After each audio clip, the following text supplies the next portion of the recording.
Only thing unplugged is Forgotten Seasons. Welcome back to Forgotten Seasons. Today we got Tim Thomas. Tim, it looks like you're in a robe right now. It's snowing in New Jersey. You look nice and comfy, man. How's life? Life is good, man. I'm in my soprano mode, Mm-hmm. you know. Look like it. So I gotta show my Puma gear. Hmm. I'm just, nice and cozy, Mm. you know. So How's everything, fellas? everything's great. We're really looking forward to talking to you. I would love to pitch it over to Jelani. You Yes. guys were, if I believe, McDonald's All Americans 1 year apart. You definitely crossed Yeah. paths back in the day. Jelani, just like we did last week, man. Who do we have the pleasure of speaking to today? So welcome Tim Thomas to the show. Welcome Tim. But Thanks, Kim, fellas. before we even get in, I'll let Dylan is usually the pilot of this ship. But before we get into it, I've always wondered because when Kevin Garnett, we were at the McDonald's High School All American game together. We were at the Hoop Hmm. Summit game together, and when we were at the McDonald's game, he was mulling over going professional at a high school. And he said, Hmm. I didn't, there wasn't video like that back then. You heard the names and the rankings, and you heard, where they came out of, but we didn't have access to YouTube and video. So I knew who you Right. were, but when KG said, if anybody can go out of high school, it would be Tim. And we were all like Tim. Obviously, we know like Tim Thomas, and Yeah, nobody yeah. blinked an eye. Like everybody was just kind of like, yeah, because Tim had the most NBA. Tim looked like he was in the NBA already. Yeah, yeah, KG was 7'1", yeah. long, lanky, 190, maybe 200, Hmm. 210 pounds. Tim Thomas looked like an NBA ready to go player. So I just want you to know that even before, some of our, it's always good to hear stories about, how our peers see our games because we Right, all get busy. We cross each other's paths when we play, but we don't get to admire each right. other's talents except for when we were in high school. But I just wanted to let you know that that's how I was got okay, Tim Thomas, I got it. You know what I mean? If y'all say that he comes up and this dude who we saying is supposed to go to the NBA defers and Hmm. said if anybody is this younger kid Tim Thomas, I was like I got it clear. There's there's people out there Yeah, now with game yeah. like that, so I just wanted you to know that, and I'm gonna steer right back to Dylan and we can get to regular proceedings. Sorry for the off bar. So let's start in your high school days. So Jelani just mentioned, obviously in 1995, KG goes straight out of high school to the league. 1996, Kobe Bryant goes straight out of high school to the league. 97, you end up going to Villanova. But how close were you to, you know, following the footsteps of guys like Kobe and KG and going straight from the league? Was there one conversation or person that might have swayed you to Villanova? You ended up going seventh overall, so you can't say, hindsight is Hmm. 2020, of course, and there's no mistakes here. Right. But when you look back and reflect on those days, like what was the uh, biggest reason why you ended up choosing Villanova? And when you look back, do you ever consider how your journey would have panned out differently if you might have gone straight to the league? Shed some light on that for I us. know. I know if I would have went to the league in '96, history would have definitely been changed. Hmm. The Kobe Bryant that we know, God rest his soul, probably would have been playing for another organization for 20 plus years. Mm. The only reason why I did not go to the NBA in '96 was because I knew I was the 13th pick and I knew I was going to Charlotte.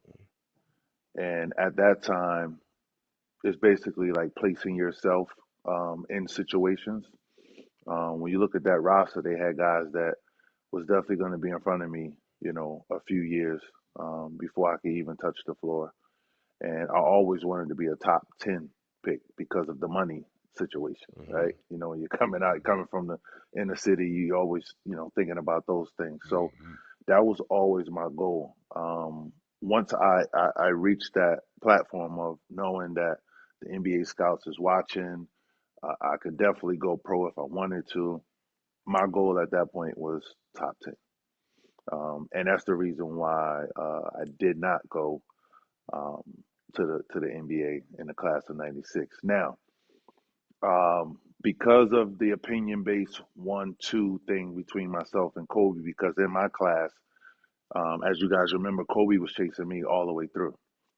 Mm-hmm. So our senior year, I went to a camp, and this is to clarify the Rip Hamilton story. Yep. Um, I went to ABCD basketball camp.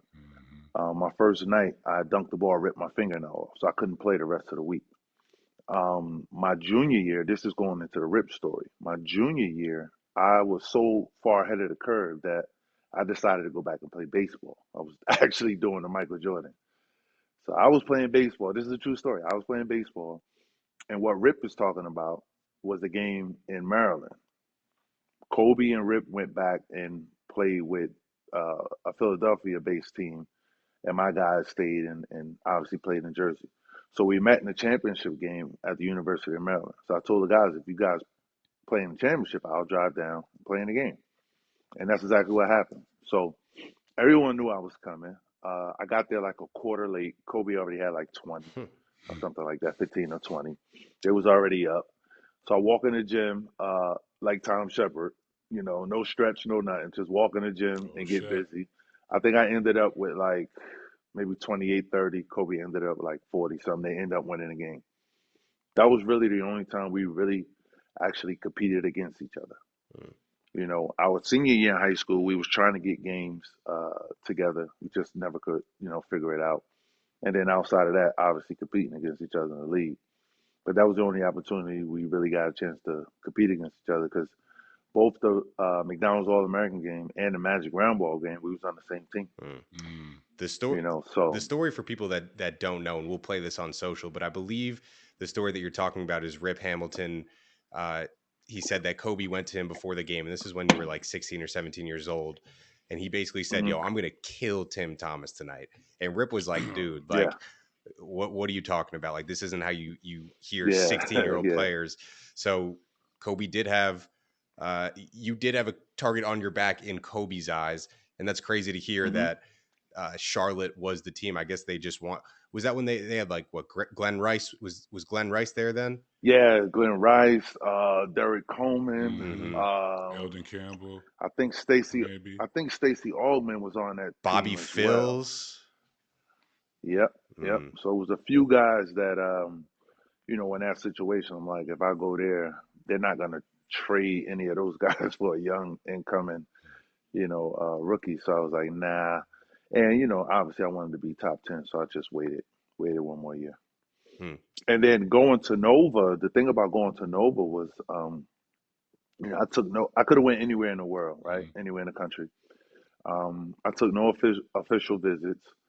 The thing about Nova was that they had guys that was already considered to be pros.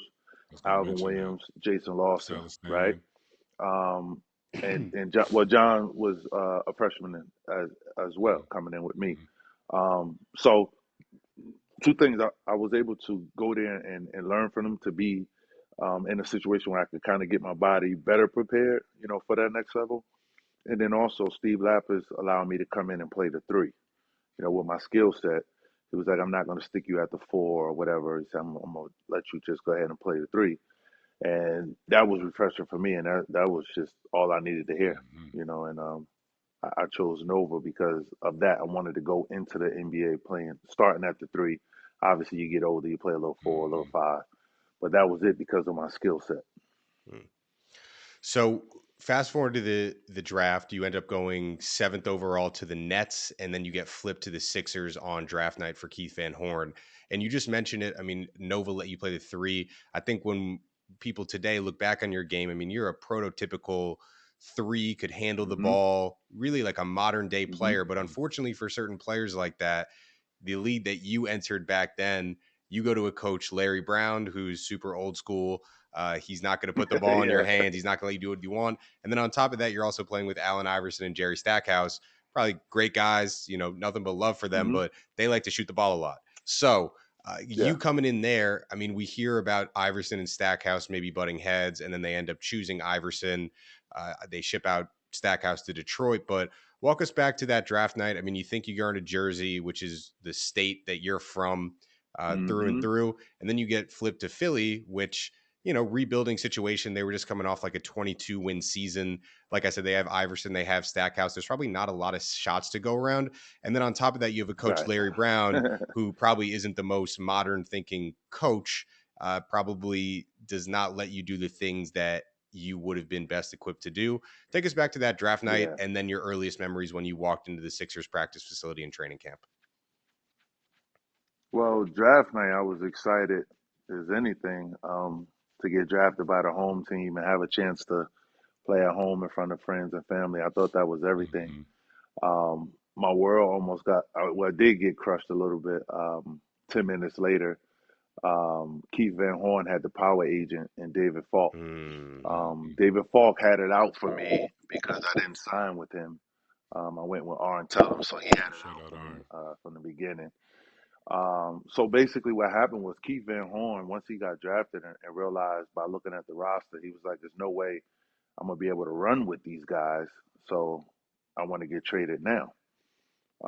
And basically, that's what happened. So I ended up getting, traded. I was still excited because I knew Stackhouse, I knew AI, and my game, I felt as though it fits perfect with those two because they wasn't in my position. You know, AI was a one and Stack was a two.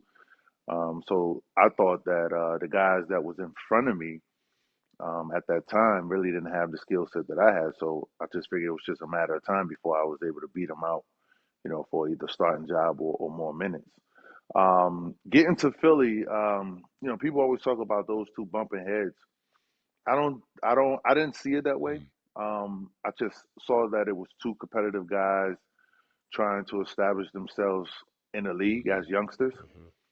Um, Trying to and then coexist. obviously when you bring it, yeah, yeah, and then obviously when you bring in an old school coach that really doesn't, well, couldn't really comprehend what was actually going on with the talent that he had Mm-hmm. around him, it kind of made things a little bit more trickier, um, to say.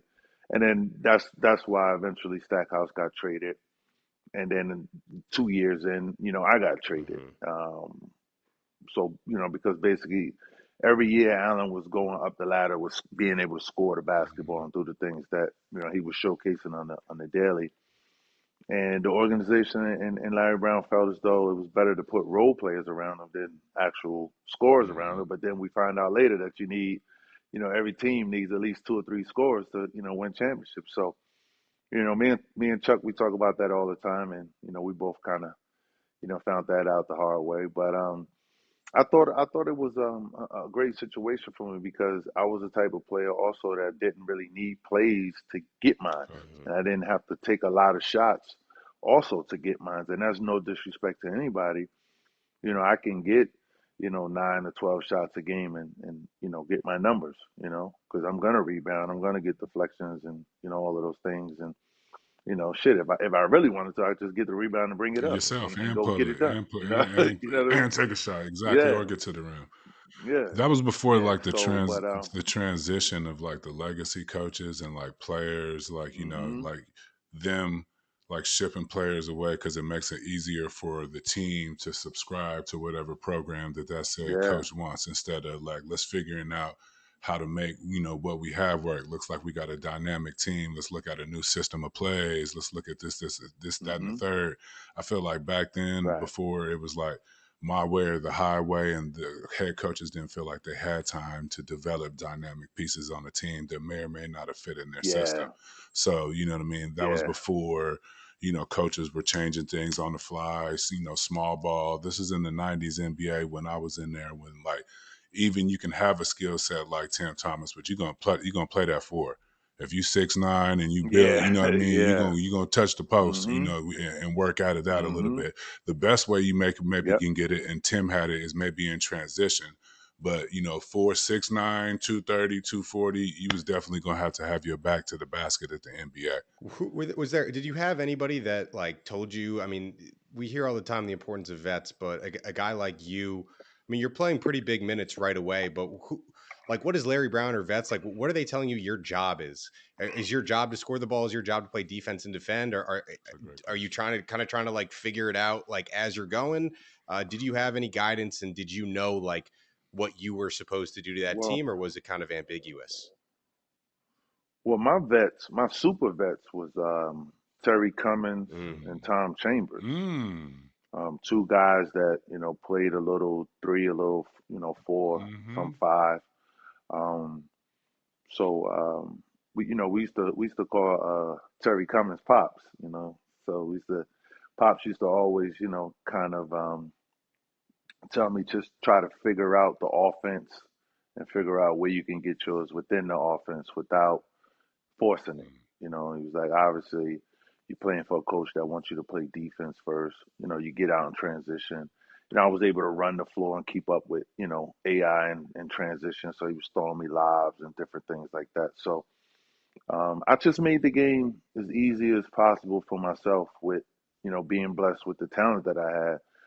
Just play some defense. If it was, rotational stuff where you're out at the 3-point line, obviously I could knock that down.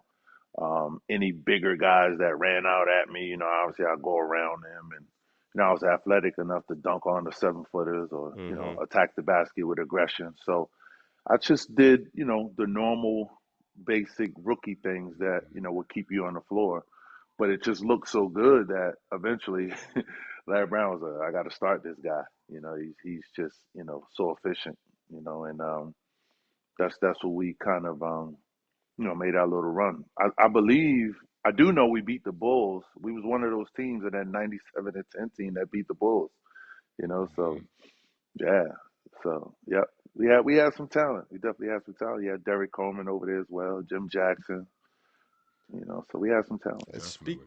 speaking of AI, question for both of you: do you think that AI is the most culturally impactful basketball player since Michael Jordan in the NBA? And then Tim, like, did it feel like a huge deal every single night with him and the reporters? Like, could you kind of feel the hype? Like, I Yeah. mean, it's been talked about a bunch, like the misconception that the Right. media had towards AI. I don't think we necessarily have to talk about that because everyone knows like AI Mm-hmm. was a good teammate. Everyone loved him. He's a great Mm-hmm. dude.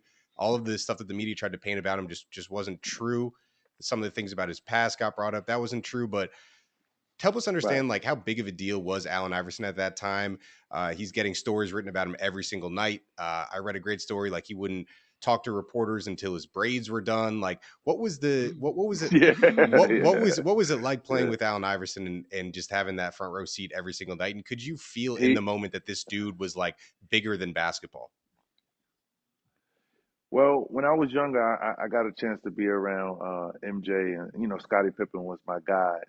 When I was in high school, going to all the Knicks Bulls games and the Knicks Nets games when the Bulls came to town. I was able to be around MJ and feel that aura and that rock star lifestyle. And just being around AI for 2 years, it was that every single night. Mm, I can honestly say that he was definitely someone that definitely changed the culture. I mean, look, he had everyone wearing braids, getting tattoos, wearing baggy clothes, all that kind of stuff. So yes, I mean, he definitely was someone that shifted the culture for us. He collided the rap culture with basketball and mhm. just made it one. So yeah, man. I mean, his impact is I mean, it's definitely second to none, and he was definitely a rock star. I mean, everywhere we went, um, he had some type of event, whether it was a party or some type of shoe signing or something. In places that you would never even think of, like Utah. It's like you got something in Utah, like Right. But no, man, that's my guy, man. I love him to death. He was definitely one of those guys that definitely changed the game. I got to play cross paths with Chuck at the Nike High School All American game a couple years, and later on in his career at Denver. But to echo what Tim said, definitely the cross between hip hop, but also the timing. Hip hop was went Mm-hmm. on from what I mean, it started leaning off a lot of different artists were coming out from a lot of different regions. It wasn't just New York, you know what I mean? It was the South, it was the West Mm-hmm. Coast, you know what I mean? So the hip hop was spreading nationwide and as well as globally. And then here comes AI, with the braids, wearing the baggy clothes with the chains, in the commercials, having Mm-hmm. rappers in his commercials. So I think Yep. I echo Yep. everything Tim said, but just also like the timing of everything, The league is on the Yeah. rise. Hip hop is on the rise, and Allen Iverson is like the visual representation of everything happening at the same time. It's a different country back then too. 4 teams. One of them definitely ain't Dallas. One goal to make it out to Vegas in a few short weeks. With all eyes on the prize, we've teamed up with DraftKings, an official partner of the NFL. Right now, new customers can bet just $5 and get $200 in bonus bets instantly. Yes, instantly. Download the DraftKings app now and sign up using promo code SMOKE for your shot at the crown. Bet just $5 on any wager and get $200 in bonus bets instantly. Wondering what you can use your $200 in bonus bets on? Combine multiple bets together from the same game for a shot at an even bigger payout. Download the DraftKings Sportsbook app now. New customers use the promo code SMOKE. Bet just $5 on any wager and get $200 in bonus bets instantly. That's promo code SMOKE only at DraftKings Sportsbook. The crown is yours.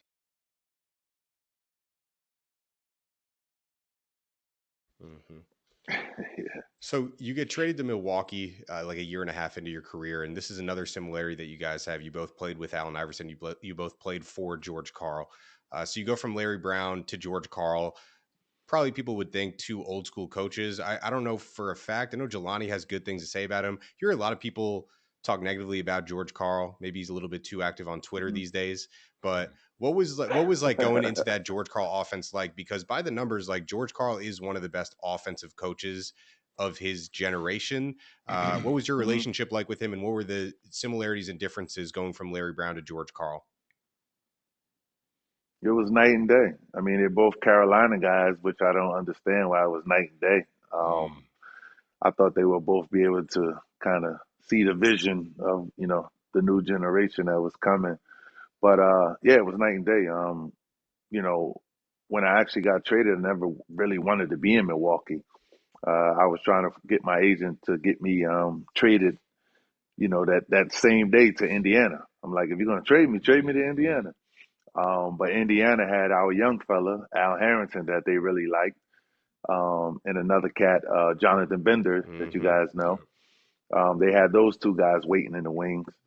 So Indiana didn't want to make that move. So the Milwaukee thing, I just felt as though it was definitely not enough basketballs. There you had Sam Cassell, Ray Allen, and Big Dog. I knew instantly that I was going to either be a 6-man or playing a 4, which I didn't have a problem with. But I told George I would rather be the 6-man because it gives me more flexibility to kind of do some things and still kind of establish myself as a young player. So he agreed to that. Instantly, he just told me, he said, listen, I traded for you to come here and play. I didn't trade for you to come here, sit behind Big Dog and watch. He said, you're going to play. He said, that's my word. And he said, when it's time for you to receive your max, I'm going to max you out.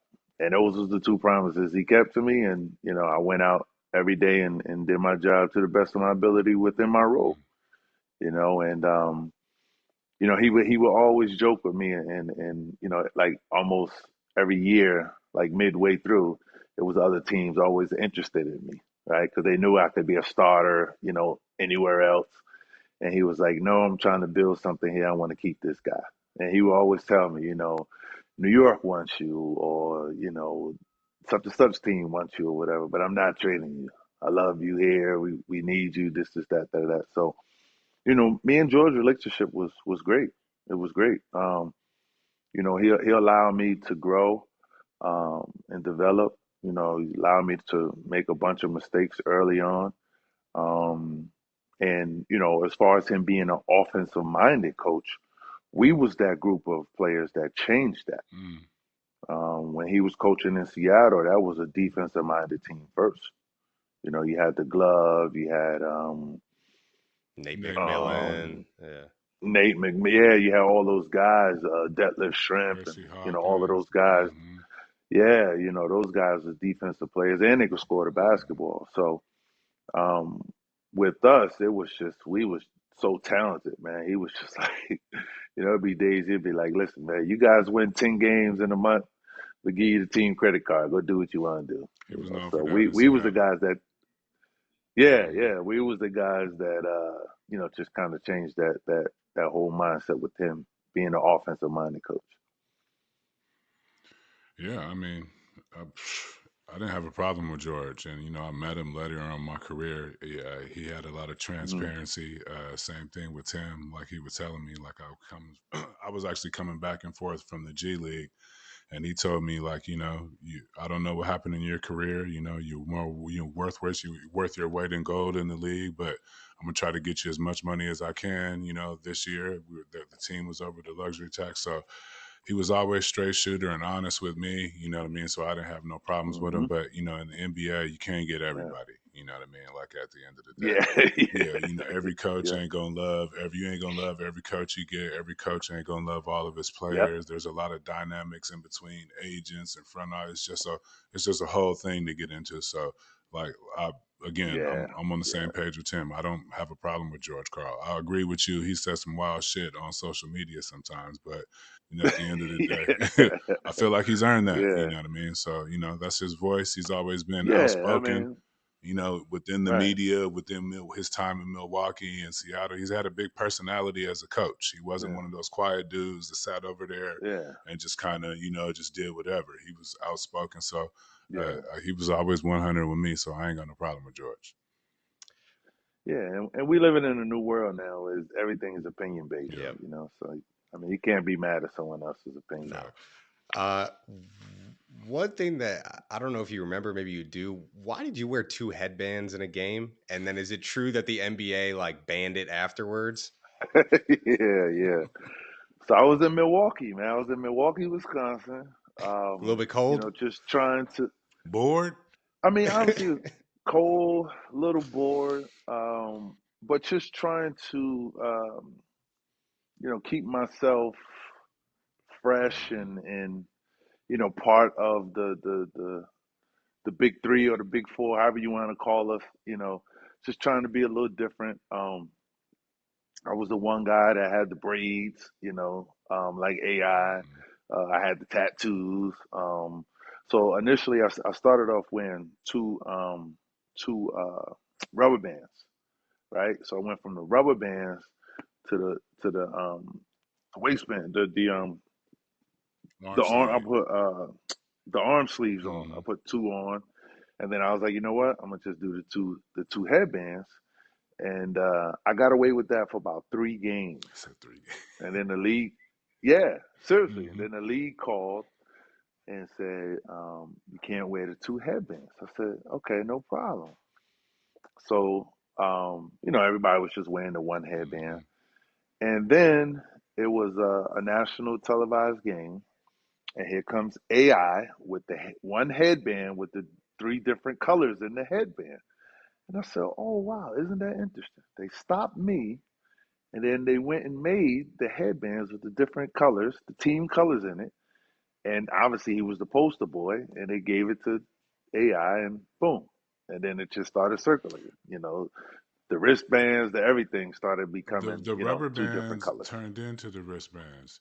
We used to get the memos about the Right. rubber bands. Hey, you guys got to stop wearing those rubber Mm-hmm. bands. Then that's when the wristbands start. Yep. They started making the wristbands. That's how every. Look, I always Yep. say this: basketball players are disruptive by nature through offenses, Mm-hmm. whatever else we got going on. Once we figure something out, you know what I mean. We'll try to add. We'll add something into it. Before when Chuck Mm-hmm. when Chuck made it a sleeve, then it became a sleeve. When Michael Jordan Yeah. wore whatever he wore, the leg sleeve, you know what I mean? Then it became, part of what the NBA Mm-hmm. brands. But at first it all starts as a Yeah. player just doing exactly what Tim said, just trying to be a little different, add a little style to it, stand out a little bit. It's Yeah. entertainment at the end of the day. You do want to stand out. Everybody wants Mm-hmm. to be a fan favorite. You know what I mean? Get their Yeah. jersey sold in Yeah. the store, in the arena store. So, yeah, it's funny. It's interesting you said that because I always paid attention to how with the play from Swish. Whatever Swish was doing, you know what I mean? He was on the early, if it was a headband, you couldn't wear it upside down for a minute. It was a couple Yep. brothers that flipped it and Mm-hmm. wore the NBA. Then it was like, hey, you guys got Rock. to stop wearing the Yep. NBA logo upside down. So, but it's Yeah. always interesting watch how the league reacts to when we try to get ahead of, I'm gonna put something on this, Mm-hmm. They whether got it be. they banned the ninja headbands. Remember those? The ones that Jimmy Butler. It's Yeah. weird. The NBA, like, it's Yep. definitely a player friendly league, but for whatever reason, like, the accessories are the one thing that they don't play around with. Like, you mentioned the upside Rondo wore the upside down headband. They told him to get rid of that. Yeah. They're letting players wear Mm-hmm. whatever color shoes they want now, but the accessories, and around that time also there was the remember, like, the Ron Artest, Eddie Curry, those crazy headbands that were like on two sides and it was on the side of your head. Yeah, they was super thick. Yeah. They was super thick. The thick ones, yeah. So continue on Milwaukee, 2001. It's a funny situation. You end up playing your old team in the conference finals, and you're one shot away. Glenn Robinson misses at the buzzer to put you into the finals. What were your best memories of that series? And was it just like, was it weird playing your old team? Were you trying to stick it to Larry Brown? What do you remember from that series? Yeah, I mean, it definitely was weird, but in the same breath, it was fun. We felt as though the NBA kind of got us a little bit that year. Yep, the That refs. year, yeah, they had so many more free throw calls than us. Well, getting to the free throw line than us. You had Larry Brown, I believe, was the coach of the year. Yep. AI was the MVP. Yep. And Aaron McKee was the sixth man of the year. Dikembe, So it was like, and Dikembe was the defensive. and Dikembe was, yeah, facts. exactly. So it was like, we got to get these guys to the NBA finals against, probably Kobe and Shaq and the Lakers because they were so dominant on the West Coast. But yeah, we was definitely trying to win that series. We had so many battles before that, just trying to get over the hump. Whether it was battling Indiana or a young T Mac in Orlando with Grant Hill, trying to get himself back together. Is that the Big Pup series? Obviously that, yeah, Is that the whole yeah, Big Pup? That's that T Mac. yeah, Yeah. T Mac, but yeah. And then obviously that Detroit team was starting to build and come around. So yeah, we felt as though that was our year. Obviously, we didn't get it done. That last shot, it was funny because that was probably the one time that I kind of looked at George and was like, George, I know that's big dog, but I got, guys on me that can't guard me. If it's a switch, I got Dikembe guarding me. So if he takes a step towards coming at me, I'm going right around him. Or the other person was Tyrone Hill, But we got the shot that we wanted with a guy that's normally 80, 85, 90% on that block against their one of their better players in Aaron McKee. You know, I'll take that shot any day of the week. But again, the player in me, the competitor in me, obviously I would have wanted the ball in that situation, But hey, it is what it is. But yeah, that was a great series. After losing that series, actually had my house in California at that time, and I just stayed in Milwaukee until the series was over. Then I started moving back around the East Coast and the West Coast. Just frustrated and not being able to have the opportunity to compete for a championship. And in that same year, we actually swept the Lakers that year. So it would have been interesting. We didn't have bigs that can control Shaq, but we had guys that was mobile enough to double, and we could score the ball. We were scoring, close to 100 points a game. Is that Irvin So Johnson? yeah, Irvin Johnson, myself, Darvin Scott Ham. Williams, Scott Williams. That's what I'm thinking of. Darvin Darvin Ham. Ham.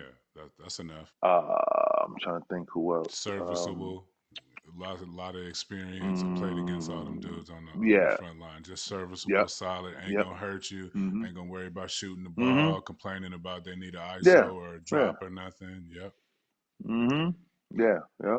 Oh, So we don't have to talk about this either if you don't want to, but the Ray Allen thing, the comments that he made about you after that year seemed kind of messed up. And we hear from other people like, Ray Allen's like probably one of the most gifted players of his generation, but you're supposed to be the leader of mhm. that team. Uh, was that just like, I mean, at what point, what's the point? Because you were off the team at that point already, and he kind of throws a shot at you. Like, does that say anything? Like, have you talked since then? Which comment It which was like comment are you talking about? Tim Thomas, like, he could have been this player, and we don't have to talk about it if you don't want to. Oh, oh. No, I mean me and Ray is cool. I mean obviously we had our situations, but we're cool. No, I think Ray probably brung that up because the simple fact that every day, damn near every day, whether it was shoot around or whatever, me and Glenn Robinson was damn near coming to blows. Mm, And I was just a young, boy. scrappy, yeah, and I was seeing my peers in other places doing their thing, and I'm like, you know how it is. It's like you start seeing that, and not necessarily being jealous, but it's like, damn, why I can't have that? Why I can't have what T Mac have?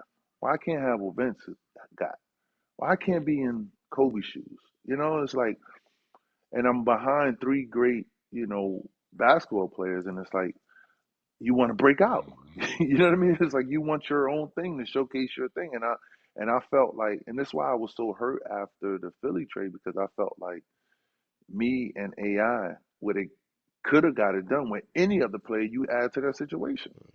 You know, so um, but I think Ray probably mentioned that because how I was showcasing my talent each and every day in practice. Mm, And at that time the money guys are gonna play before the younger guys. always. That's just what it is. Always. But I had to show them what I was capable of doing each and every day for them to respect me, to add me to that big three, big four group. Mm-hmm. Because you know how it is. It's like, oh, he's a young player. I don't believe he's going to be consistent, blah, blah, blah. So certain situations, you might not get the ball. So every day I had to show them, like, listen, I belong. Mm-hmm. All of us are talented. We're all a group. We're all part of this, you know, this rock band. It's not just, one lead guy here and there. Facts. We all have to do our part, for us to, be able to succeed. And, I showed that the one year we played Indiana, which was the year right before um, I became a free agent when, I got maxed out. Those guys were struggling. I mean, we were playing Reggie Miller, uh, Jalen Rose, Mm, Rick Smits, Mm-hmm. mm, the Davis boys, Team that mm. went to the finals. and right. And Reggie and Jalen is getting 40 a night. They're averaging damn near 40, you know. Big Dog struggled that series. Davis Um, boys. yeah, Sam had trouble with a quicker Travis Best, a more experienced Chris Mullen, Mm-hmm. and I believe Mark Jackson was on that team as well. So I was the guy that was killing the, you know, Sam Perkins and the Davis boys and and all of that. That So matchup is in your favor. but As good as they right. were, So but with your skill set, that mhm, matchup is just in your favor. You just get to yeah, win. yeah, yeah. But yeah, with that being said with Ray, yeah, I just take it from that. I don't take it from anything else because every team and every individual I played against, they respect my grind, my hustle, and what I brung Mm-hmm. to the table. So You mentioned earlier, like the Arn Tellums of the world and the David Falks of the world. Are those conversations that you're having with your mhm. agent constantly? Like, how can I get? And you said you're thinking of it, like, looking at all your peers having opportunities. Are those conversations that you have with your agents? Does your agent bring that up to you? Like, yo, man, like, I feel like I Yeah, shouldn't be coming off. I know I said I wanted to come off the bench, but I know that I have the talent to flourish somewhere else. Or I'm always fascinated, and it's stuff that you usually don't hear because guys like David Falk and Arn Tellum, I assume we're really good at keeping stuff behind closed doors. unless they didn't want it to be behind closed doors Yeah. and they wanted it to be in the public. But are those constant conversations that you guys as players have with your agent? Are you facilitating them? Are they facilitating them to you? Like, how does that kind of pulling string world work, especially back in that time? Well, with every team, right? Once you go through your season and you may lose in the playoffs or don't make the playoffs. Now the GM is thinking about what moves or whatever they have to make to better the team, right? So every year we will fall short or whatever with that big four that we had. And obviously it was talks about, are we going to trade Big Dog because we think Tim is ready? Or, we're going to trade, Ray and try to get this person that, may do something a little bit better than Ray or whatever, right? Or, Sam Cassell's getting a little older now, let's trade him. So you start hearing those talks, floating around. And then that's when you go, to your agent and say, all right, what's out there? What's available? And, I just told you guys a little while ago, George Karl was the head coach and the GM, I forgot about so that. he That's would, right. yeah. So he was the head coach and the GM. So that's why he would tell me like, hey, Tim, New York is calling for you. But I like you. I'm not gonna let you go. That's a lot of I think you can help that's us. a lot of power to have, and usually doesn't go well. Yeah, yeah. I mean, hey, there's some situations where especially in with Milwaukee, Ray got in trouble, and that's how he ended up getting traded with him and George bumping heads. But yeah, so you start hearing those conversations floating around. Then you go to your agent, but you got to remember, early on, Arn Tellem was a baseball agent. Facts. He got into basketball because Sonny Carroll left Nike and brought him along with Adidas. So myself, Kobe, T Mac, Jermaine O'Neal, Antoine Walker, it was a bunch of us that we was all those Adidas babies. So Arn really he wasn't really established in the league and had the power like a David Falk, because Falk obviously had MJ and some other guys. But yeah, you got those, you heard those conversations. You heard George would tell me about different teams that wanted me, and it was always exciting to me to be able to go and see what my career would have been like if I was able to go to a place where each and every night you're capable of getting 20 to 25 shots up. So that was always an interesting thing, especially with the talent that I had. I mean, why not? But I trusted George, and I wanted to win, and I had the opportunity to go and sign somewhere else, and turned it down to come back to the Bucks to try to win. So Yeah, you got to put yourself in the Tim Thomas position. Not everybody can go to their agent and say, what's the market look like for me? You know what I mean? Which yeah, at best you can do if you got an Arn. Tell him I was fortunate enough to have Arn as an agent. Maybe he can have some influence on the playing time. You know what I mean? To put yourself in an opportunity, but you damn sure better do something with it. When you get it. I've been fortunate enough to be a definitely. starter, have a 3-year deal, then been on non-guarantees or 1 year. So, I look back on my time, when I had, 3 years on my deal, and I knew I was going to be there. It's a different vibe once they pull that rug up underneath your foot. You on year to years. You know what I mean? It creates a different sense of urgency with you as a player. You know what I mean? And if Tim has always been cool headed ever since I met Tim and known about him.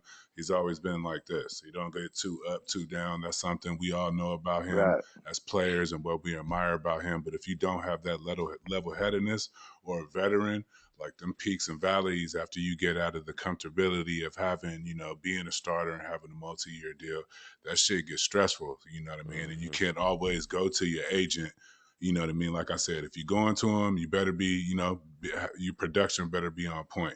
You can't just be like, Yeah. playing here and there, trying to crack the lineup and going to your agent saying, hey, what's the market look like for me? Because you don't have any, your Yeah. value is suppressed. People know about you, obviously, because Yeah. you're on the roster, but, your value is suppressed a little bit. It's like, if he's so good, Yeah. why can't he crack the lineup a little more? So it's just little things like that. Yeah. That was early. Yeah. Yeah, that was early on for me Mm-hmm. when I was stuck in that rookie deal. Mm-hmm. Always trying to ask like, okay, who's looking for me, who wants to, possibly make a trade. But I just knew that George wasn't gonna give me up at any moment. Long as he was there, Hmm. I knew he was never gonna trade me in, because he just had that passion, about me, and he showed it. He kept his word, and he was an easy guy to play for. Almost finished here. I want to talk about the Knicks real quick, and then I want to go back to AAU. So you end up getting traded to the Knicks in 2004. You're back in the tri-state area, and the Knicks in the 2000s were never good. Right after right after Houston, that era closed. It seemed like the Knicks had all the tools to be good. They had the city, they had the market, they had a Hall of Famer now running the team who brought in other Hall of Famers. They got Stephon Marbury. What is your perspective? I mean, you did work in New York, and it was probably great to be close to home and putting up those numbers, getting that playing time. But like, why didn't the 2000s Knicks have any success? Was it talent? Was it management? Was it too much distractions in New York? You hear about what life was like as a Yeah, player in New York, and maybe the yeah, yeah. temptations just a few blocks away, whatever you want. Like, why didn't the Knicks have any success? Because the pieces were there.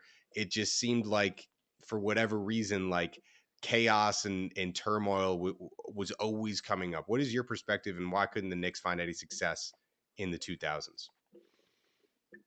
Well, I tell people this all the time. That's the world's most famous arena, right? And anytime a team comes in there, everybody's going to try to put on their best performance. So we was getting that on a consistent basis, and we didn't understand it. Mm. Myself and Stephon, being New York, New Jersey kids, obviously was excited as hell to be back home, to play at the Garden, to play with each other, growing up, with each other, knowing each other families and all that kind of stuff. But um, as far as not being able to get it done, I just think we had some pieces, but not enough pieces at that particular time. And we ran into, again, just getting everybody's best effort coming in, right? And then I could tell you something that happened between rapper friends of ours. Stephon Mm. was a great friend with Fat Joe, and I'm good friends with 50 Cent. And when all that stuff was going on, we kind of had some turmoil there. It didn't show as much, but those that know understood that me and Steph was kind of, we had our distance a little bit, compared to when you go back and watch the very first game I played with the Knicks was in Milwaukee on ABC. We was down 12 or whatever, end up coming back, and there's a picture of me and Steph walking off the court hugging. And me and Steph is cool now. Obviously, 50 Cent and Fat Joe is cool, but as players, we never let that stuff really, affect us, you know, off the court like that. But on the court, we did have some things where, he would, look me off from time to time, or, I would force shots, just to get a shot. Um, we had a older Penny Hardaway, at that time. Allen Houston was still trying to get back. We had Kurt Thomas, so we had some veteran guys. But again, it just it was what it was. I mean, we just couldn't win games consistently, and we went through. I think Isaiah started coaching us, and then Lenny Wilkins came in. So we just had so much going on. How'd you like playing for But Lenny hey, Wilkins? it's New York. Lenny, oh man, Lenny was great, man, because um, he was like playing for your Yep. uncle. Mm-hmm. He'll look at you and tell you, "Man, you look tired today. I don't want you to do too much or whatever." Or he especially for me, he would always tell me he wanted to start off the game by going through me first, and then allow the other guys to get off and stuff like that. But Lenny was cool, man. He was definitely a player's coach. He understood us.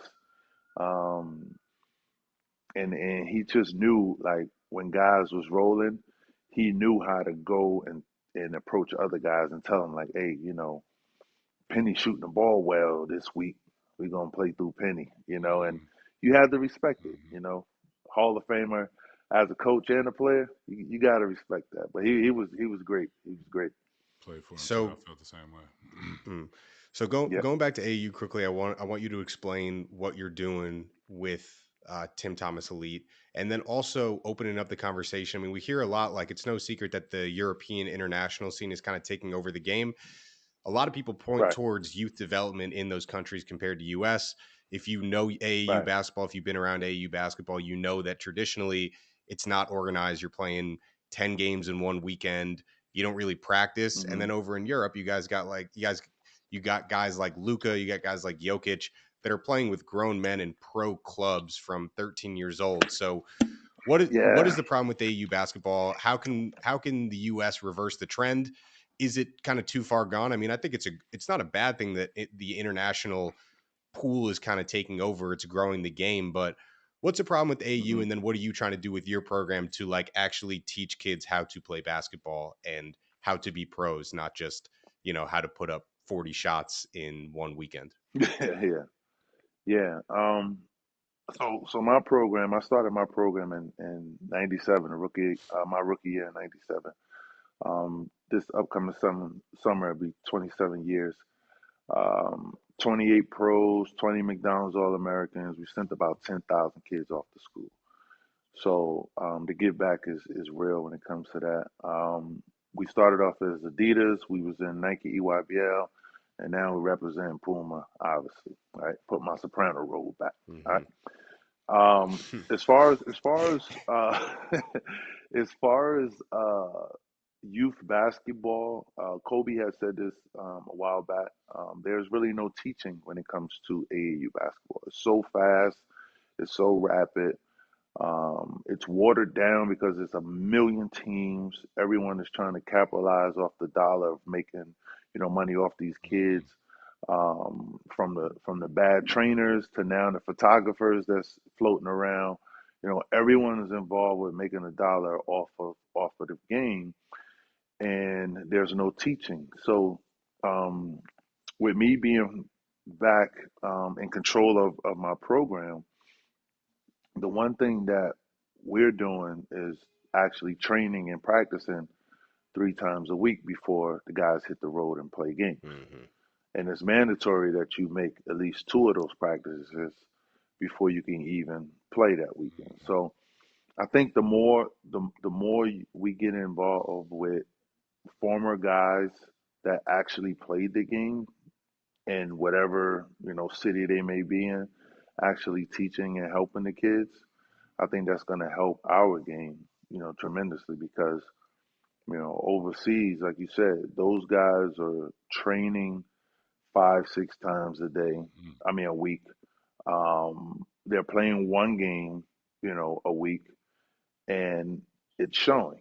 When you look at the NBA draft, the last 6, 7 years, there's more European, international guys, getting drafted than our own guys. Hmm. Um, and then the other element is, which I hate, is that when you look at college basketball, or even now with high school, right?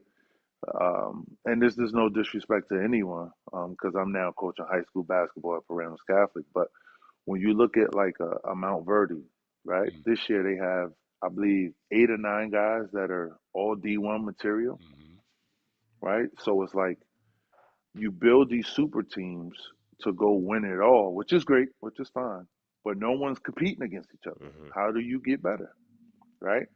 And then even in college, right? You'll have a kid that's playing for Adidas circuit, and a kid that's playing in the Nike circuit that may be one or two in their class, and they never compete against each other. And then they'll go to Michigan together and try to win together. So it's like the competition aspect of it all is taken away from it. Um, and now you can't really gauge where the kids really belong until they get to college. And then it's like, okay, that one kid, instead of competing against the other kid, can now lean on that kid to help him, Hmm. through the process. And then one kid is going to have a great 3, 4 months and he's going to go pro. And then after that, the next kid is going to have next, 3, 4 months and he's going to go. So Yeah, I mean, I definitely think we got to get back to teaching the game.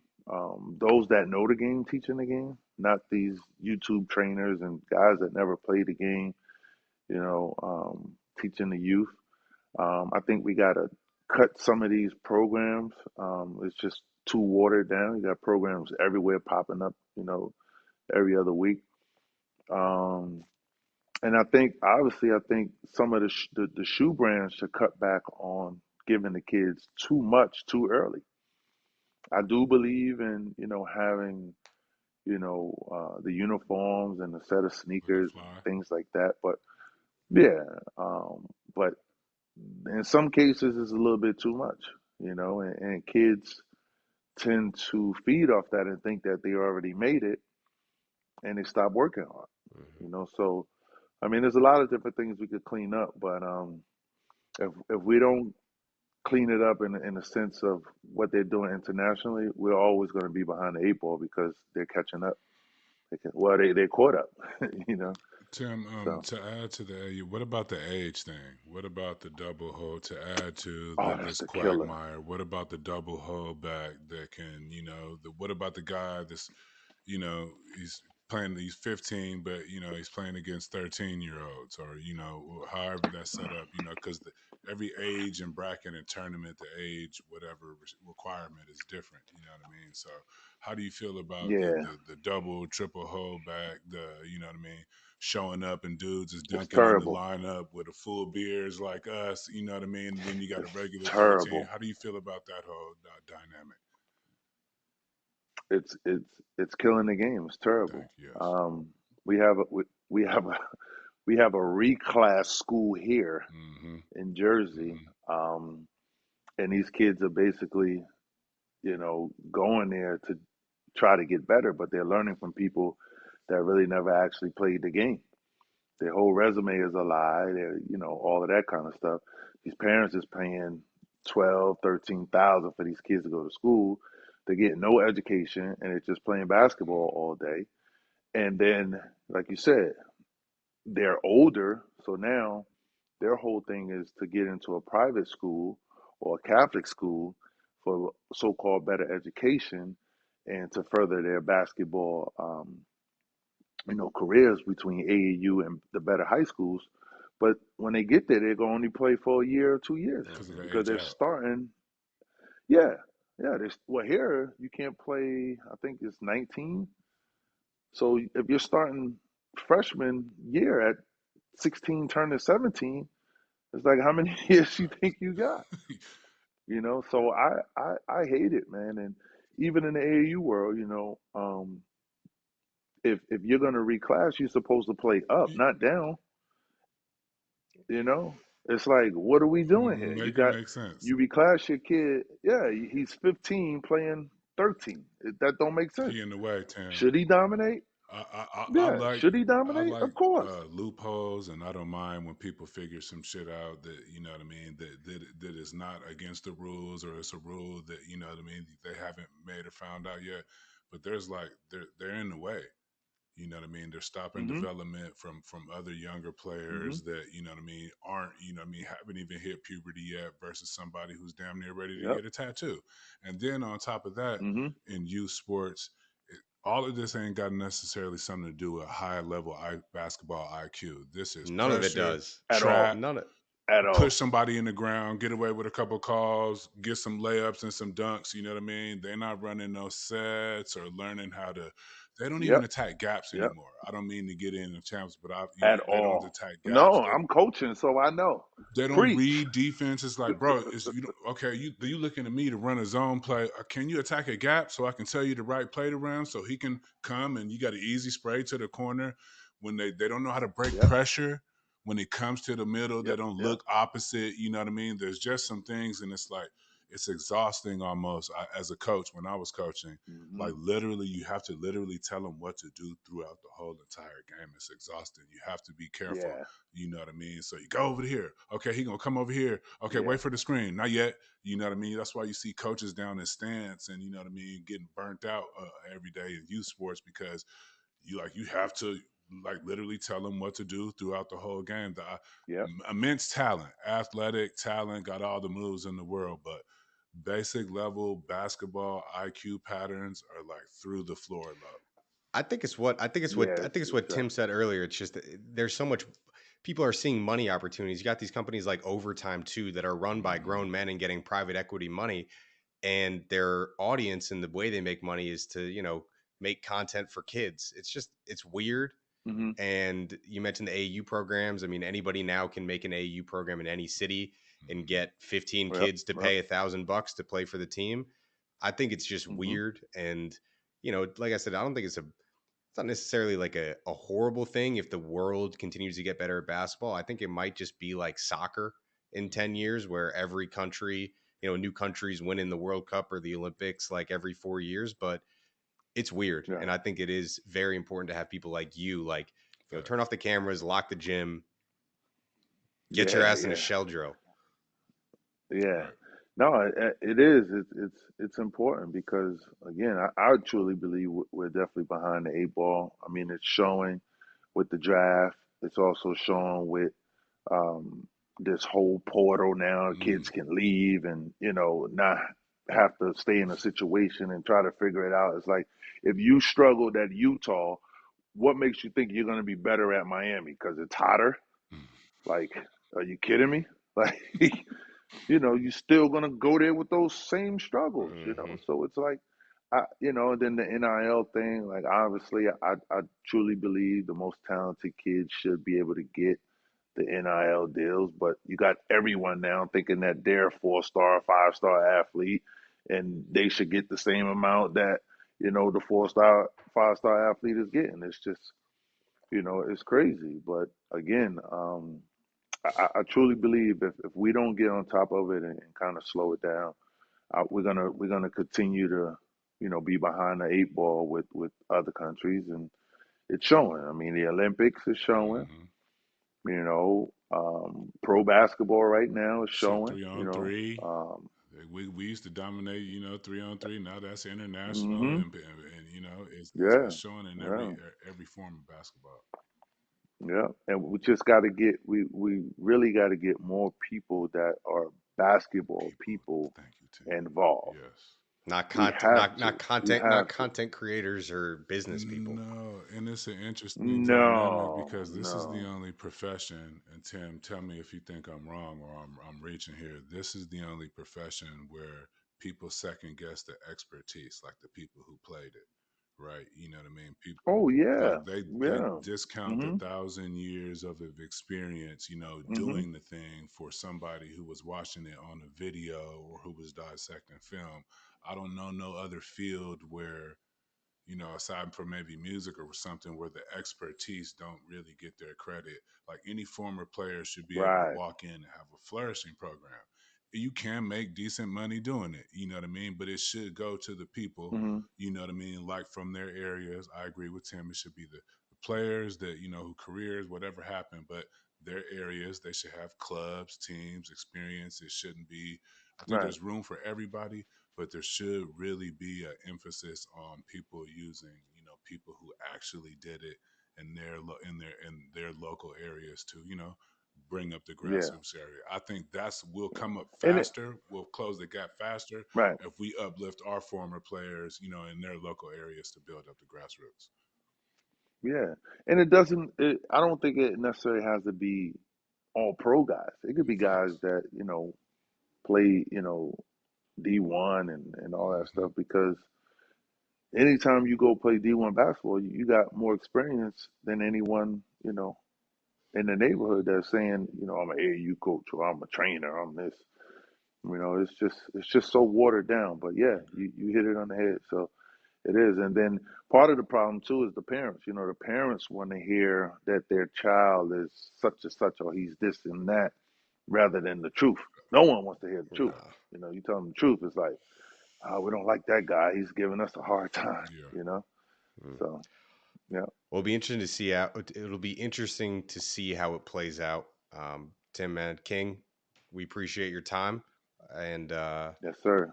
I think it looks like you got like a little cocktail situation, maybe an evening smoke with the robe on your horizon. So I don't want to hold you for Well, I too. think I got my son. He had a snow day, so I'm gonna go up and see what the little guy got going on, and that's gonna be it. But yeah, man, just gonna enjoy the rest of this day. Yeah, Tim. Appreciate your time. Yeah, really appreciate it. Yes, sir. All right.